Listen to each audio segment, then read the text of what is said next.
ज़ियारत वारिसा का आखिरी जुमला, या लैतनी कुन्तु मआकुम फाफूज़ा माकुम, ऐ मौला काश मैं आपके साथ मैदान करबला में होता तो मैं अपना सब कुछ आपके ऊपर कुर्बान कर देता।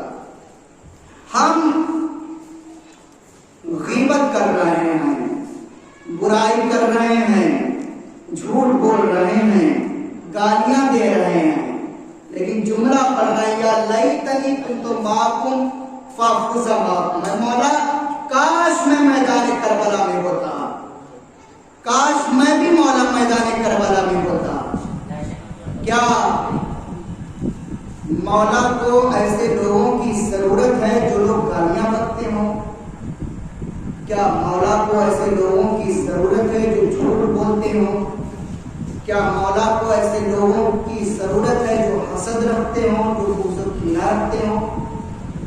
मेरा जुमला नहीं है कि जो आप मेरे ऊपर कहें कि मौलाना आप कहाँ से पढ़े। ज़ियारत वारिसा का आखिरी जुमला, उसका तर्जुमा पढ़िए, या लैतनी कुन्तु मआकुम फाफूज़ा माकुम, मौला काश मैं आपके